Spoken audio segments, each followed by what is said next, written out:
And hello, everyone. I'm David DeGuzman inside the NBC4i Digital Center. This is the post-game edition of NBC4 Sports Extra, and Buckeye Nation can take a sigh of relief. The final score from Ann Arbor, Michigan. Ohio State 27, Michigan 9. The Buckeyes with their first win over their rival since 2019. It's been 6 long years and a lot of heartbreak, but now Ohio State still undefeated and can look forward now to the Big Ten championship game in Indianapolis in a week's time. To help me break down everything that's happened, and we have a lot to talk about, Coach Bill Conley joining me. Let's just start with the emotions. We saw it from Ryan Day after the game, speaking to reporters, and he was just emotional. You can tell that this win meant a lot. Of all the wins that he's had, he's now got his second win over Michigan since becoming the head coach. What do you think are the emotions going through the Buckeyes right now? Well, I think, first of all, Dave, you heard that big thump on the sideline. That was a monkey jumping off his back.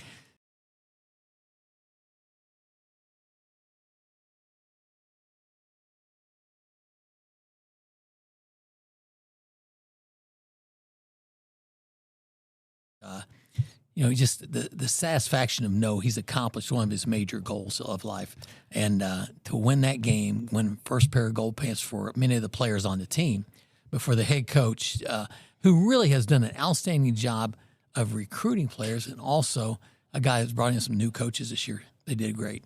Let's go ahead and go to Ann Arbor. Sonny Styles is at the podium right now, the Pick Central guy. Let's hear from him after the win. We're going to enjoy this one, but we're more excited about the future and what's coming up next. Over here to the left, Austin Ward.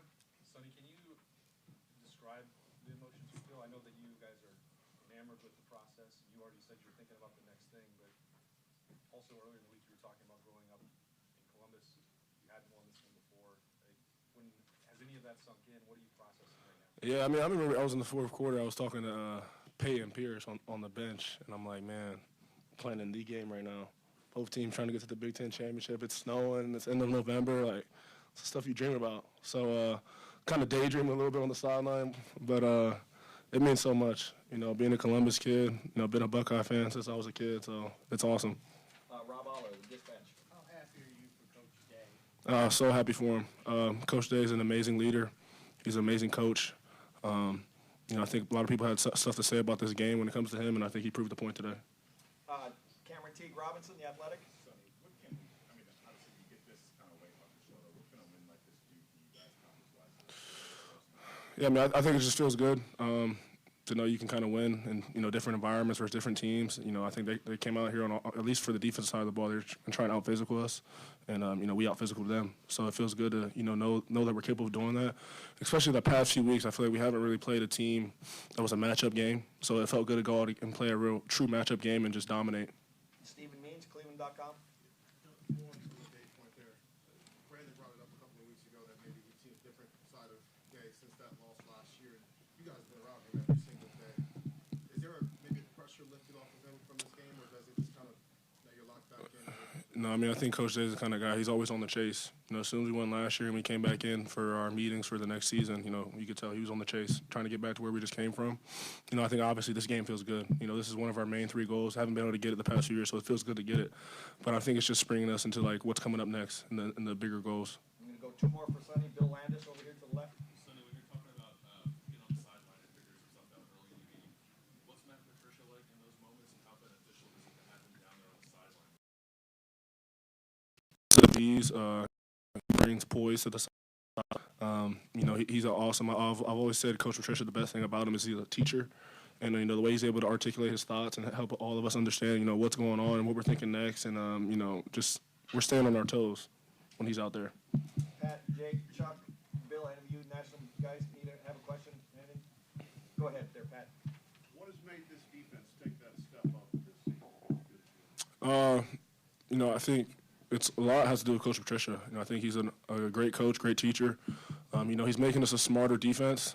He does a good job teaching fundamentals, and then that kind of just sprinkles down through all the rest of the coaches. So he's done an amazing job, and then just instilling the mindset. Yeah, maybe one more. Anybody? Jeff, go ahead. I got you, Chuck. Yeah, I knew we knew they were kind of trying to figure out if they're going to play or not. But, I think we had a lot of confidence going into the game, whether they played or not. At least for the defense side of the ball, we felt like we were going to win the game on defense no matter what.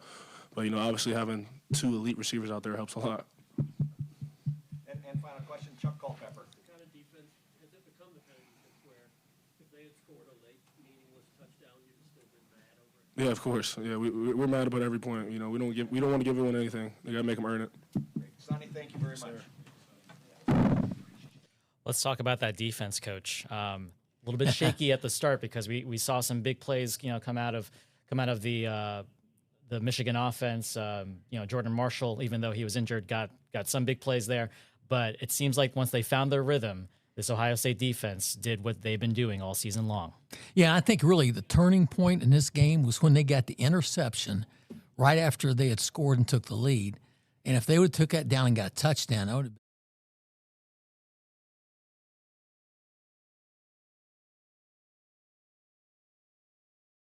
They only converted 1 of 9 third down conversions, and that's amazing how good our defense played. So impressive because Michigan really had its chances early on in that game to really set the tone. But when you only come away with the field goal, you allow Ohio State to come in and then really start to dictate play.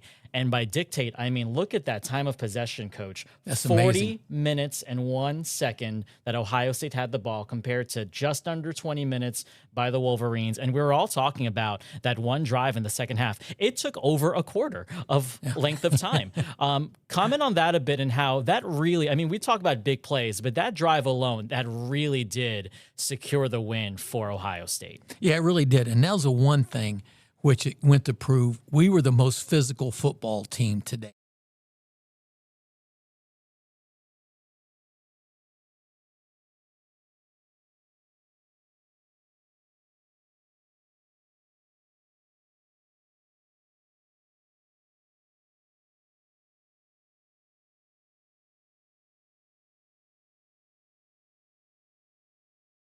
At Julian Sayin's stats. His first ever taste of the rivalry for the redshirt sophomore, 19 for 26, 73%, 233 yards and 3 touchdowns. What a way to bounce back from that early interception. We saw that. That was the second play from scrimmage from that Ohio State offense. And you got the feel of, oh boy, is this happening again? You were getting kind of some vibes from last year, but the way that he was able to turn things around and not get shaken, that's only his 5th interception of the entire season, Coach. What do you think of how Julian was able to handle this big stage, this stage unlike any other? Well, the one thing which he has done all year, David, he has shown great poise in pressure situations. He stands in the pocket and gets the ball delivered when he has to and converts. There's a guy who was, he's a freshman. The other guy on the other sideline is a freshman quarterback, and it was going to be kind of a matchup. Which one was going to be the top performer today? And there's no doubt Julian Sayin was that guy. And also, he's a guy that indeed should be in the talk for the Heisman. For a quarterback to come in and accomplish what he's done today, and against the arch rivals, 3 touchdown passes? Outstanding. Coach, I completely agree because up until today, we all saw what Julian Sayin was able to do. He was putting up ridiculous numbers throughout the season. His completion percentage was at one point over 80%. No other quarterback in the country was able to touch those numbers, but he really didn't have the signature win. Yes, he did play against Texas, and yes, that was a signature victory that goes into the resume. But since then, Ohio State really hadn't been able to prove that they were that worthy because of the conversation. I mean, yes, of course, number 1 team in the country. They were undefeated. So was Indiana. Up until now, though, they hadn't had that really big win that says, yeah, you know what, let's put Julian Sayin in that conversation for the Heisman.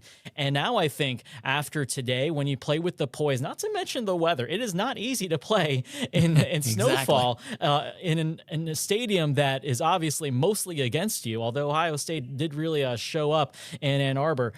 I think this will definitely add to the conversation, and then he has another opportunity. And I guess that's the really big thing coming out of this. Yes, you beat Michigan, first gold pants for this team in quite some time, but also you get a chance to play in Indy. And what an opportunity now to play really against, I mean, you can't beat it, 1 versus 2 against Indiana, and a way to solidify yourself even more, Coach. Yeah, who would ever thought that the Ohio State-Indiana game, this year it may be the winning team may have the guy who wins the Heisman Trophy at quarterback. It's crazy. We're going to see some two best quarterbacks in the country. And we're going to see two great coaches. Let's listen to one of them, Ryan Day, at the podium right now. All the fans who were at the game, man, it was great to see all the fans, stay all the way towards the end and cheer on our team. And here in the OHIO, right here in the stadium, it was a great moment for our players. They deserve it. They worked hard. I thought they played really well and strong and physical in this game. And happy for our coaches. But again, like I said, the fans even who weren't here, they'll be able to wear that block O and, stand a little prouder. And so that means a lot to me, means a lot to the coaching staff, to the players, and my family. I've thought, as you can imagine, over the years, after winning this game, what I'd say in this press conference. And I'm going to save all those comments because I think the best thing to do is win with humility. And that's what we're going to do. And I think that's it speaks to our program. It speaks to what it means to be a Buckeye. And we wanted to take this rivalry game back this year.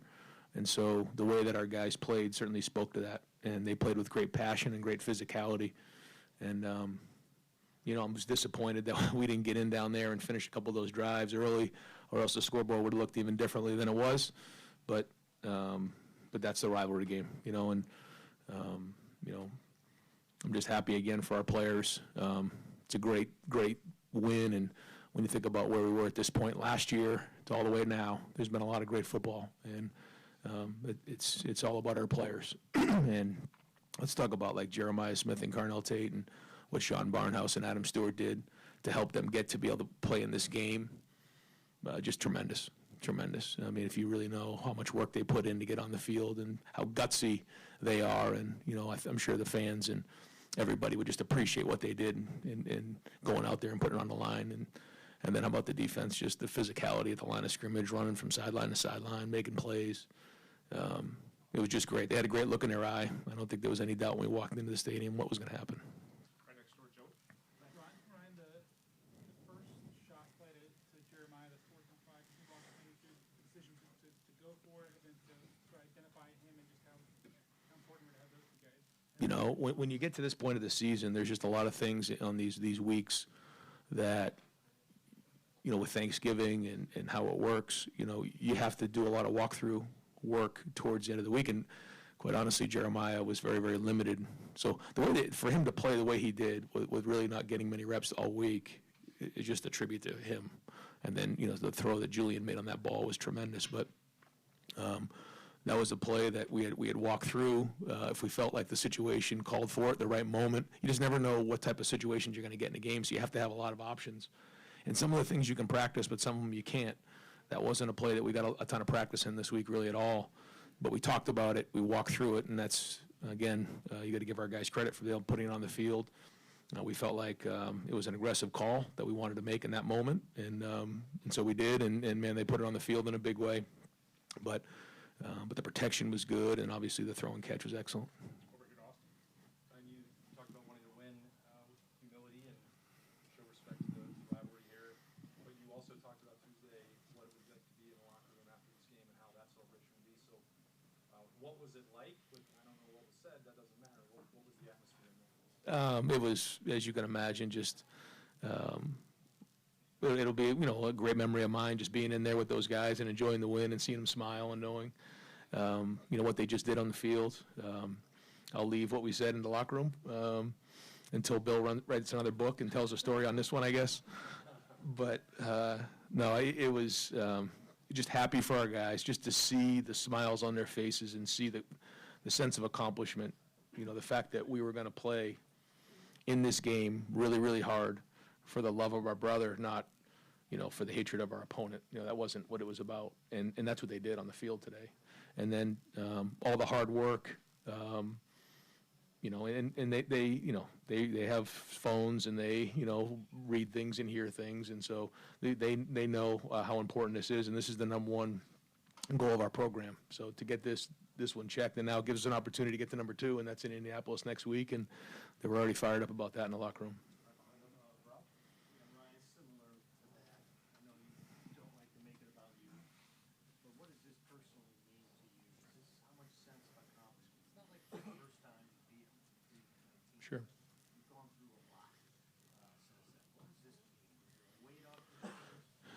Well, yeah, to tell you that the last 4 years have been easy is not true. I take the responsibility of being the head coach at Ohio State very, very seriously. So does my family, so do the players, so do the coaches. So, when, you don't accomplish those things, you take it personally. And I understand what that means. I mean, my family's been here 9 years now, so there's nobody who wants to win this game more than me. But to win this game, it's just a great moment, and it's one of those moments that you want to just grab on for a while and just enjoy it, because just to see the joy in everybody's face is really what this thing's all about. That's what being a head coach is. It's not about you, it's not about raising trophies, it's not about winning games. It's about pouring back into the people that are around you. When I say people, it's the players, it's the coaches, it's their families, and the fans, and that's what it is. And winning just gives us an opportunity to continue to do that and make an impact. And I think, everyone and the fans and all of our supporters can recognize all the work that gets put in. And, when it doesn't go the right way, nobody wavered. We hung in there, and it isn't easy. Nothing about this profession's easy, but I'm proud of the men that we have, and happy that they got this win. Where does 20 plays for EDRs and taking 12 minutes off the clock while you run it 16 times rank among the drives you've had when you've been ahead? Yeah, I'll have to think that through when you just said that. I guess, yeah, was that the one we scored on, or did we kick a field goal? Field goal, yeah, still, that won't rank anyway, because I kicked a field goal. That's not going to work. You can't have 20 plays and not score a touchdown. Oh, my God. When we talk throughout the year, I know you guys have been in these press conferences when we talk about what we're trying to get accomplished. And, I always say, yeah, this is all great, but how's it going to look when it's snowing sideways the Saturday after Thanksgiving? And that's exactly what it looked like today. It was snowing sideways. And that's the type of game you have to win. If we're playing this game in an indoor stadium somewhere, it's different. It's different. But that's what this game takes, and that's what we did. And we won the line of scrimmage, and it was well done by the guys. But and we felt like if we could get it to a 3-score game, it was going to be hard for them to come back. We felt like the defense was playing strong, and as much as we want to score touchdowns, like 3 scores in that game was going to become a lot. So the 3rd and 5, we tried to throw the ball in the flat to the fullback. It was probably conservative, but at that point with the snow and looked like we can kick the field goal. Great to see Jaden make those kicks. I mean, that's another story here of, last year and this year. And he had a great look in his eye this week. And those make a big difference, right? I mean, we field all the kicks. We, make the field goals. We, when we had the opportunities to make the shots down the field, we threw and caught them. Those, and then that all adds up in the end. But we also converted, I guess 10 third downs and 2 of 4 on third down. So 12 of 20.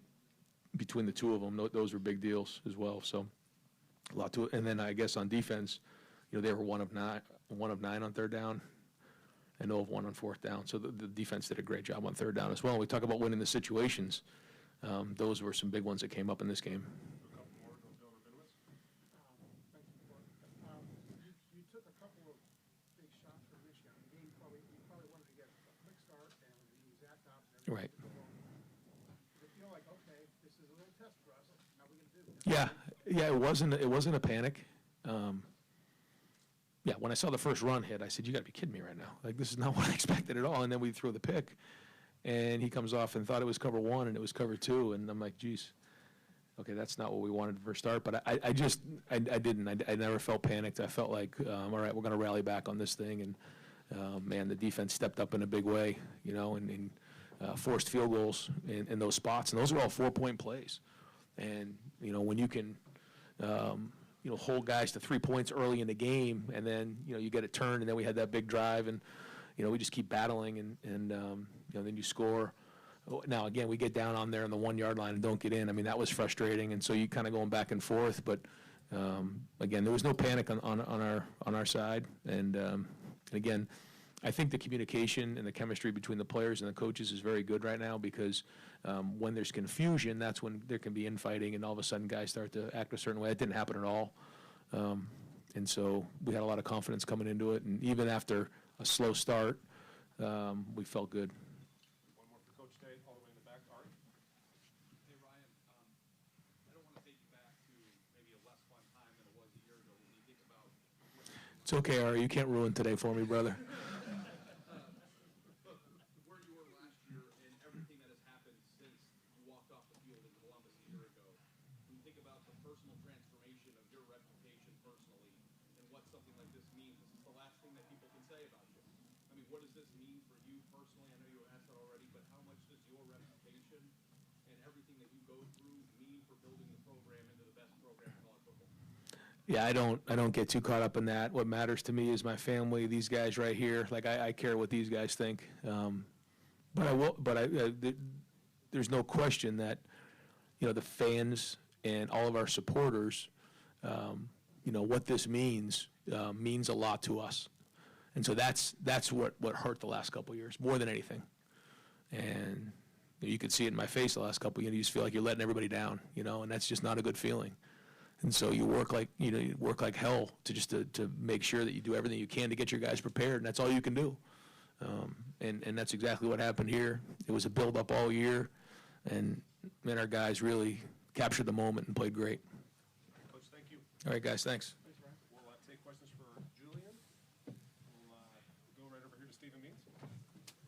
You just kind of told us that you thought it was cover one and it ended up being cover two in that first play. Just, I guess, from your perspective, what did you see? And then also, what's going through your head when those moments happen? Are you calm? Are you jittery? Like, did you make a mistake that early in the game?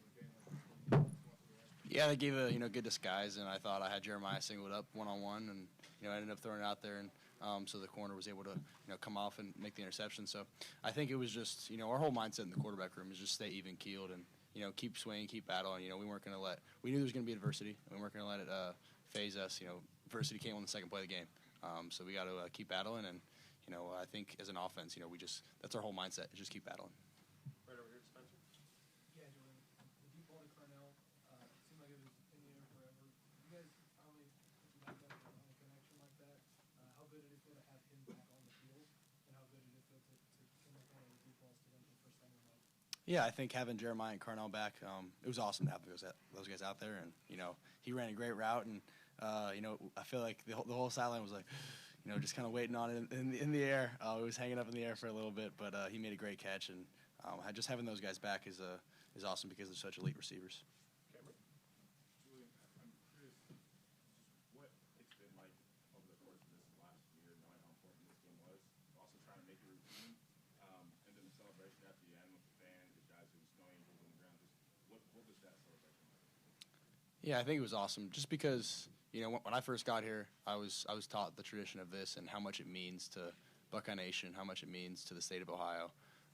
So we definitely want to take it routine based and 1 week at a time. But we knew this was coming, and it was awesome to have our fans there. We ended up clearing out the stadium, having all red out there, so it was awesome. All the way in the back, Dan Hope. I think they had 108 rushing yards in the second quarter. I think they finished with 100. What was it that made the difference for you guys after those first few drives to really shut down their run game? Just consistency. I mean, just playing the game that we play and just keep fighting every quarter. And we knew we were going to have to win in the second half, and I feel like that's what we did. Stefan. Julian, we've heard even throughout the offseason how comfortable the guys felt around you. They felt like you had kind of a calming presence when you were in the huddle.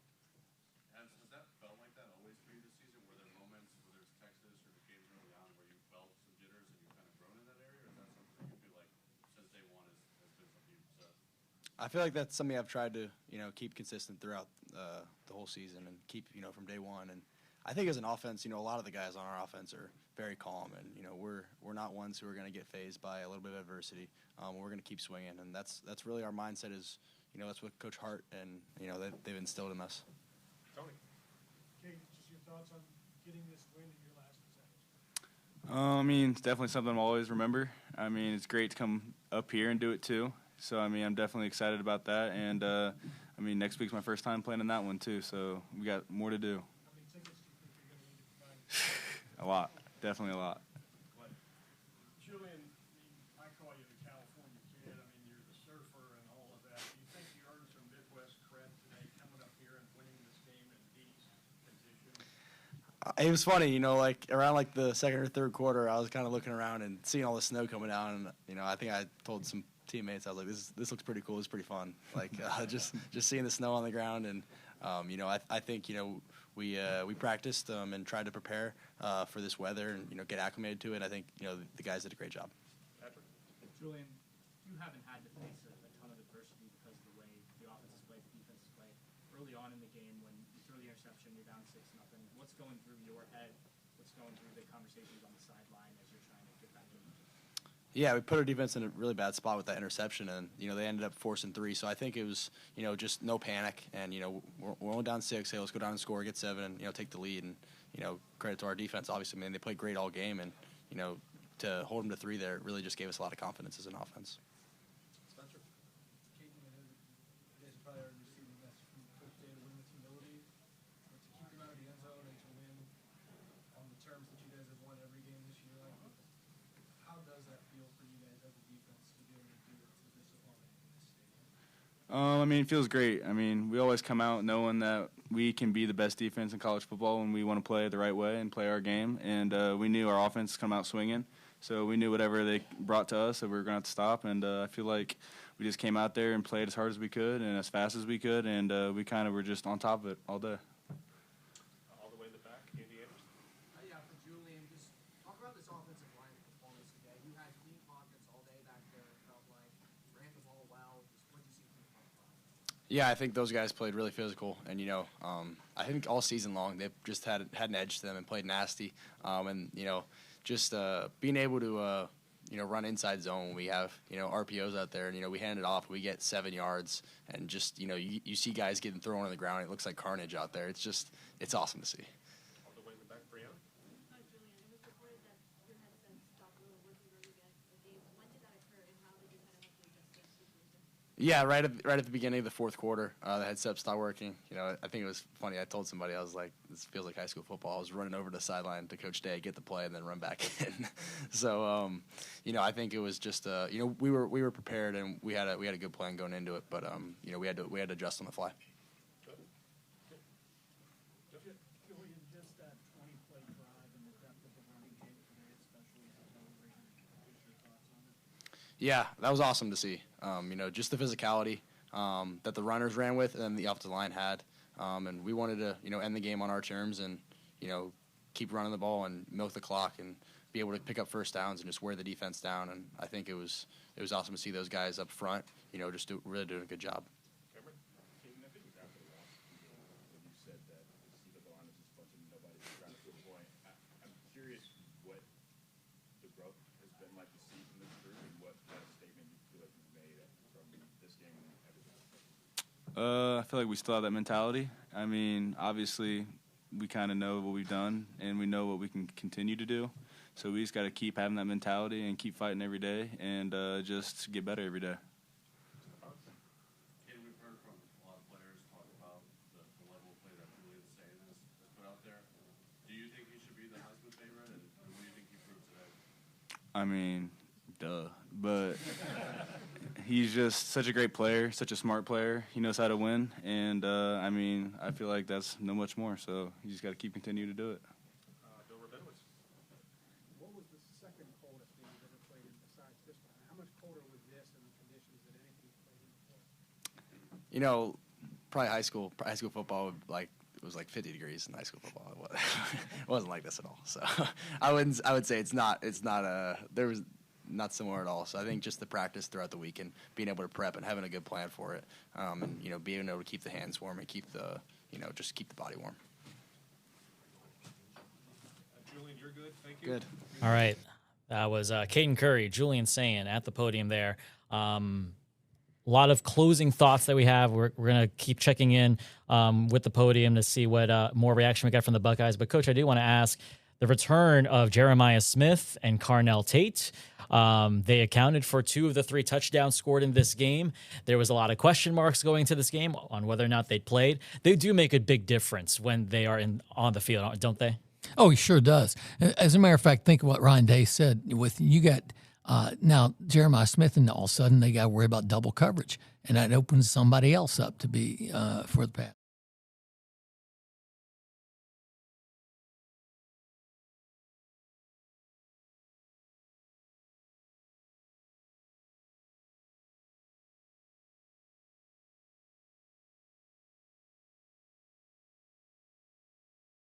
Let's talk about the run game for a bit, because every year it's such a big storyline. Since 2000, the team that has had the most rushing yards has gone on to win the game. That did prove true today. You look at the rushing yards, 186 by Ohio State. The Wolverines limited to just 100. But obviously you combine that with the passing game, and Ohio State was dominant on that front. And what you talked about, Coach, just having a balanced offense, that's going to pay dividends as now we go into the postseason. Well, we have so many weapons. We have so many weapons.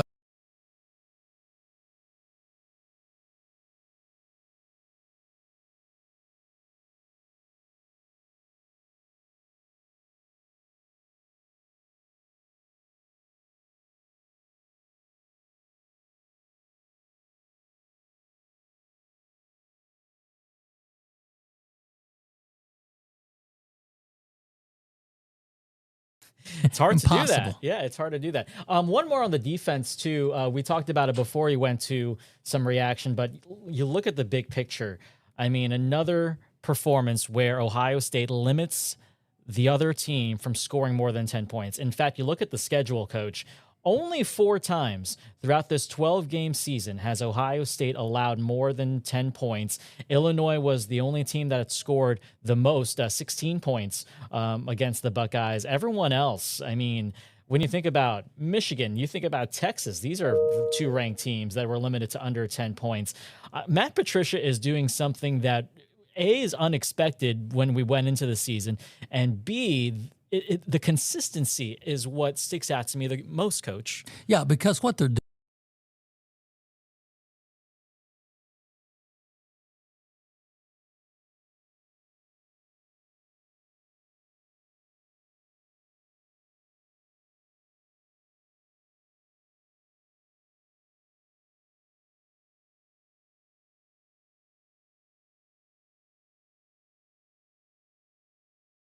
It's wild. It's wild. And now they take this performance. They're still unbeaten. And now we get a matchup of 2 unbeaten teams in the Big Ten championship. I mean, what more could you ask for? Before we get into that, just the quick game notes. First win over Michigan since 2019. They're going to enjoy that. Buckeyes improving to 12-0. And now the nation's active longest winning streak improving to 16 games. And now it is a Big Ten title tilt against Curt Cignetti in Indiana. Your initial thoughts, Coach, as we now pivot from the game to now the Big Ten championship game. Haven't been there since 2020. Yeah, you know what's funny? Sometimes the games end up, and it's like, for example,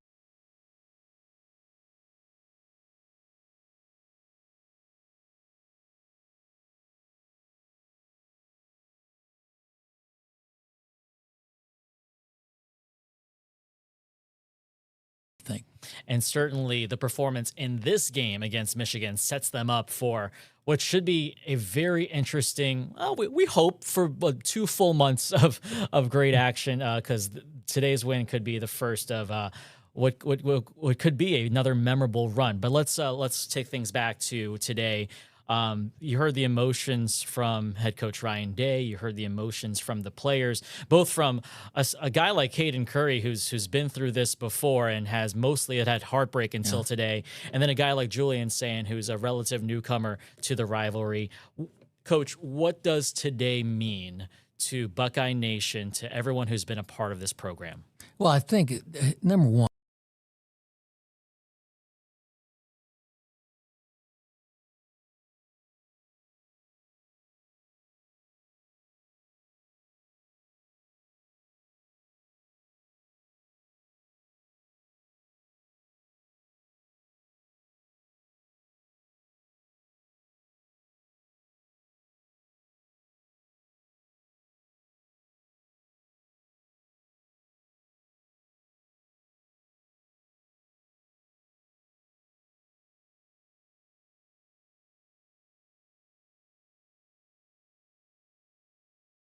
I mean, they came into this season as the defending champions, but also with a sense of unfinished business because of the fact that they hadn't beaten the team up north. And now they can, put a check mark next to that box, and now it's on to the Big Ten championship game. Another milestone that they haven't gotten to since 2020. So One down, another one to go. It's on to the next one. Coach Bill Conley, really appreciate the time. Thank you so much for analysis. And I guess we have a Big Ten championship game to talk about, so appreciate that. And that'll do it for this post-game edition of NBC4 Sports Extra. Once again, Ohio State victorious over the team up north. The final score in this one, 27-9 over Michigan. First win over the team up north since 2019, ending 6 years of heartache, and now it's on to the Big Ten championship game. All right, that'll do it for this edition of NBC4 Sports Extra. I'm Dave DeGuzman. Until next time, have a good one. Thanks for watching. For more NBC4, download the NBC4 streaming app. You'll get free 24/7 local programming streamed straight to your living room. Just search NBC4 Columbus on your Apple TV, Amazon Fire, Roku, or Samsung device.